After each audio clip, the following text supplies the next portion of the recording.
Kagurabachi. Chapter 10. Swift and Chihiro's duel with Sojo hits a brutal turn. Let's get into it. We open on Chihiro hunched in the rubble, bloodied and breathing hard, but still very much in the fight. Sojo dares to bring up his father, and Chihiro snarls back through bloody teeth. "Don't you dare!" He cocks his fist back, and you can feel the rage about to detonate. This is Nishiki, Enten's ability. It cloaks every punch and kick in high-density spirit energy. Chihiro explodes forward, closing the gap in a blink to land the strike. But Sojo stays eerily calm, treating this whole massacre like a quiet lecture. And in his grip is Cloud Gouger, the enchanted blade he stole, the toy he's been studying all week. Chihiro raises Enten, blood streaking his face, refusing to give an inch. Sojo answers from the other side of the blade, eyes cold and unbothered. Their swords collide and the shockwave tears the plaza apart around them. A body gets hurled across the ground, Chihiro's Nishiki charged blow finally connecting. But Chihiro clocks something terrifying. Sojo didn't just dodge the speed, he tried to counter it. Here's why Nishiki is so clever. It lets Chihiro overload every hit without a long charge, perfect for a worn-down fighter. He knocks Cloud Gouger spinning up into the air, the blade flashing as it leaves Sojo's hand. The ornate hilt tumbles, and for a heartbeat the stolen sword is up for grabs. Sojo catches it clean, hair across his face, completely in control. Then he triggers Yui, Cloud Gouger's ice technique, and a massive pillar erupts from the ground. Jagged frozen thorns explode outward, turning the whole street into a forest of spikes. And there's Chihiro, tiny inside a chaotic tangle of blades. His attack path funneled exactly where Sojo wants it. He surges through the gap anyway, weaving a path the thorns were never meant to leave open. Chihiro takes a fish-like form, slipping through the ice like water around the spikes. It's a gorgeous bit of movement, his body bending the strike around every obstacle. But Sojo keeps pace effortlessly, matching the impossible speed step for step. And he mocks Chihiro the whole time, all this altruism, all this risk just to protect one little girl. He throws it in his face that he's doing it with Kunishiki's own weapons, and Chihiro nearly loses it. Battered and bleeding, Chihiro grits through it, more determined than ever to shut this man up for good. He resolves to end it right here, winding up for the finishing blow. And then, his eye catches something on the road behind the battlefield. A Yakuza car comes barreling head-on out of the chaos. Two of Sojo's men are inside, and one of them just goes, "Oh, yikes." Because near the wreck is Char, wide-eyed, the orphan girl this whole fight was supposed to save. We cut inside the speeding car, steering wheel, dashboard, the getaway already in motion. And the horror lands on Chihiro in a black panel of pure dread. He dropped the ball. He was so locked on the enchanted blade, it never occurred to him Sojo would have help. Char, here's the gut punch. That car is carrying Char's severed leg, the bait that sold the whole trick.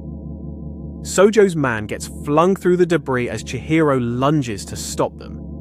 He tears into the wrecked vehicle, reaching desperately for the girl, and the goons gloat right in his face. "It worked, we fooled you that severed leg was just a decoy." They spell it out.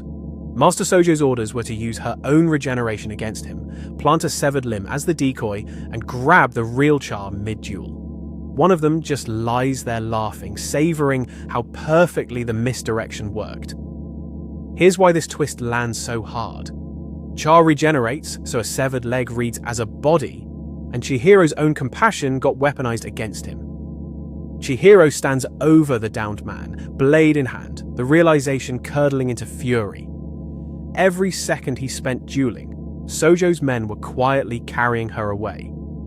The decoy car burns out behind him, the last trace of the trap going up in smoke. Mr. Shiba breaks the worst news of all.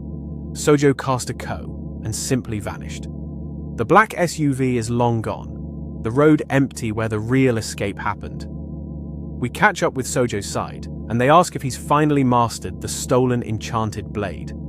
He admits the truth.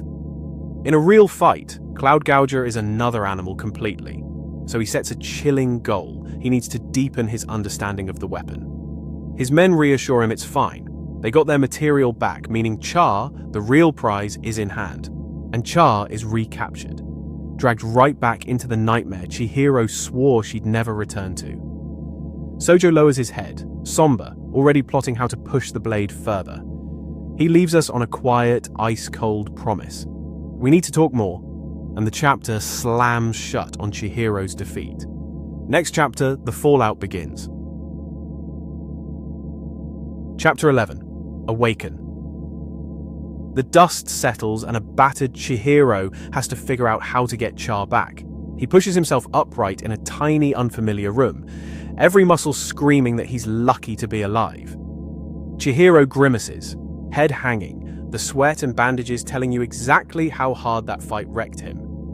An extreme close on one strained eye as a sharp cry slips out, even sitting still hurts. Shiba looms over the startled kid, grinning that he's reborn, and Chihiro instantly clamps a hand over his own mouth. A wide shot of the building reveals the twist. This is a public hospital, not a Kaminabi facility.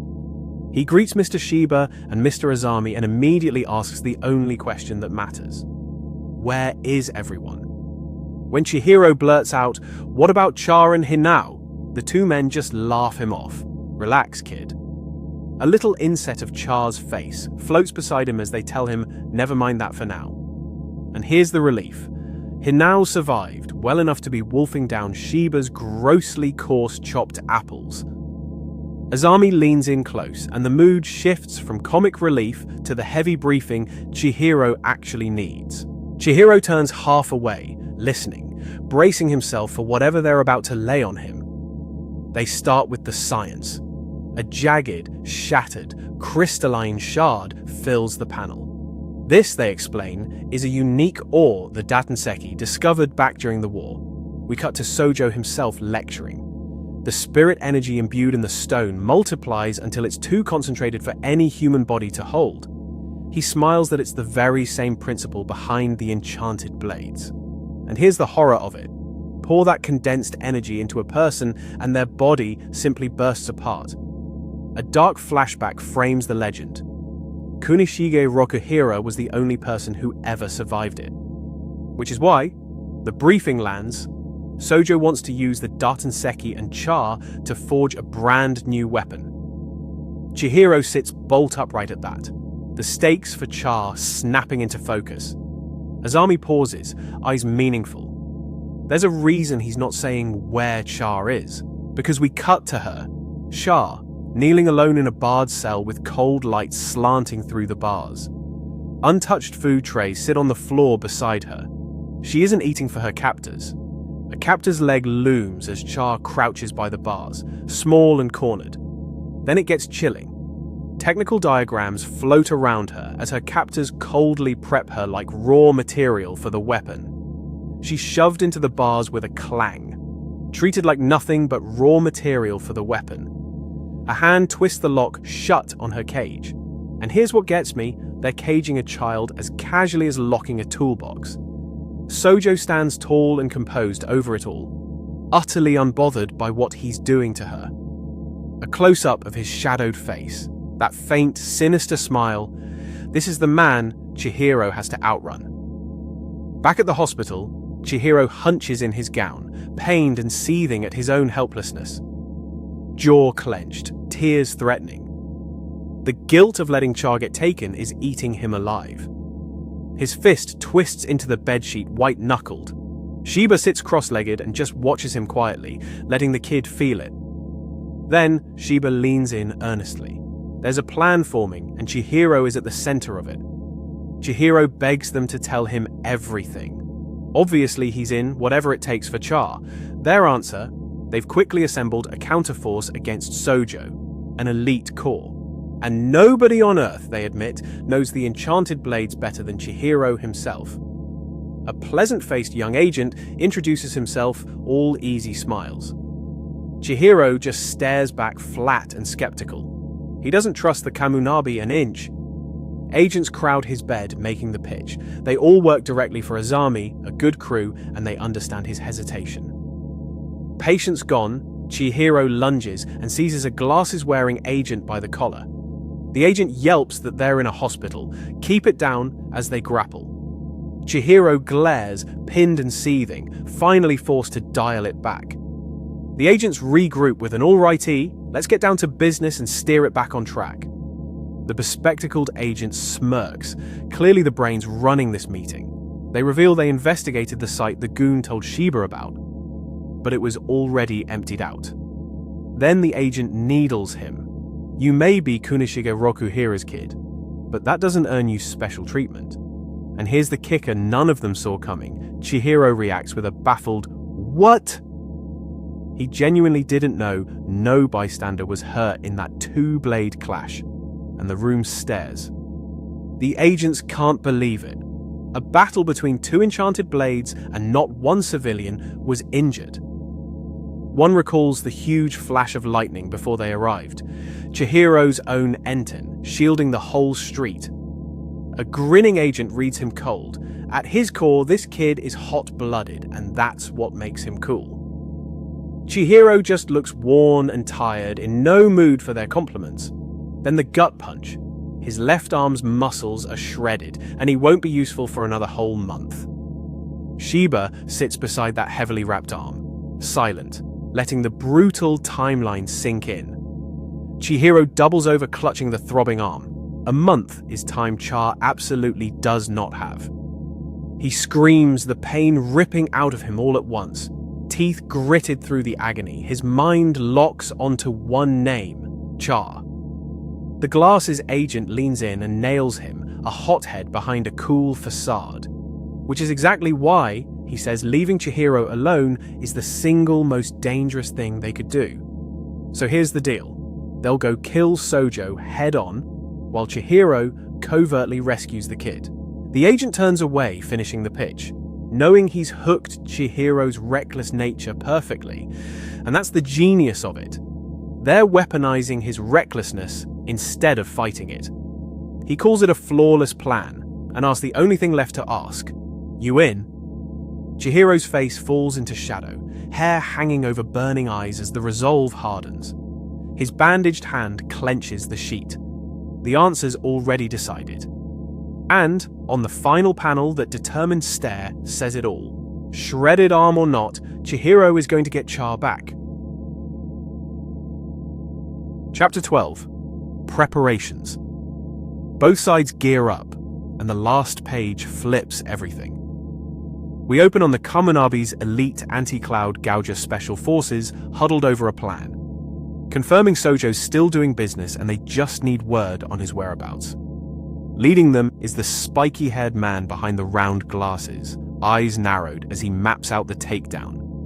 A caption card formally introduces him, Commander Ikuto Hagiwara of the Anti-Cloud Gouger Special Forces, Kamunabi. And honestly, those wide, unblinking eyes behind the glasses tell you Hagiwara is the patient calculating kind of dangerous. We cut to a traditional castle complex on the hillside, the quiet stage where the next move is being set up. Inside, men sit at a table while one in a dark suit excuses himself to step out, a detail that'll matter very soon. Then comes the law drop. A lone figure walks the empty town as narration explains how sorcerers stayed hidden from the public before the Imperial War. Two small figures meet on a rooftop while the exposition rolls about how exposed everything got once the war broke out. A dynamic low-angle leap punctuates the line that the only reason this country hasn't fallen is because these forces keep it in check. We pull wide to a building, with Mount Fuji looming behind it, grounding all this scheming in a beautifully drawn landscape. In a tiled bathhouse-like room, two men recognize each other. "Oh, it's you," easing us into a tense little meeting. An open case is set down on the tiled floor, revealed to be the product from the other day. Three men talk it over, one thanking another for the help that let their job go off without a hitch. And here's the bombshell bubble. He was promised power on par with the Enchanted blades themselves. This is where the chapter quietly recontextualizes everything. The deal these men struck is about a fragment of Datanseki, the ore the legendary swordsmith Kunishige forged the enchanted blades from. Two of them brush off the excuses, all business, making clear how cold this transaction really is. Narration insists that, in theory, they're doing everything perfectly. Sojo's grand plan laid bare. Then we get the wild-eyed, mouth-agape frenzy that reminds us exactly how unhinged Jinichi Sojo is, underneath the planning. A battered, sweating face is pressed about what's missing, because raw Datanseki energy is far too volatile to just wield. Here's the key. It all comes down to their understanding of the enchanted blades, the only blueprint for harnessing that ore. We flash back to chibi-styled younger versions, back when we were 18, filling in the history behind these ties. A young, resolved face vows to defeat evil and protect the weak, always. The ideal this whole arc keeps testing. A bruised figure cries out, "Father!" against the rain, a gut-punch reminder of the Seitai War's cost on these people. Through the fragmented narration, a battered voice insists that, even now, it's possible. Hope clinging on in the wreckage. Back in the present, three men sit around a low table, the calm before the chapter's gears really start turning. Two of them wonder aloud what's keeping the guy who went off earlier, that taking a piss line coming back around. A light-haired, stubbled man shrugs it off, noting he was told he didn't need to come back. Someone glances around, asking where he went, the unease creeping in panel by panel. Meanwhile, on the hero's side, Soshiro Azami makes his pitch, gesturing as he lays out the Kamonebi's plan. He stands framed in the doorway, offering Chihiro a seat at the assault on Sojo's underground auction. The offer hangs in the air. For that to happen, a recruitment that could change everything. Hands present a sheathed katana, a quiet nod to the blade Chihiro carries into all of this, and the thesis lands, I need to fully understand this blade.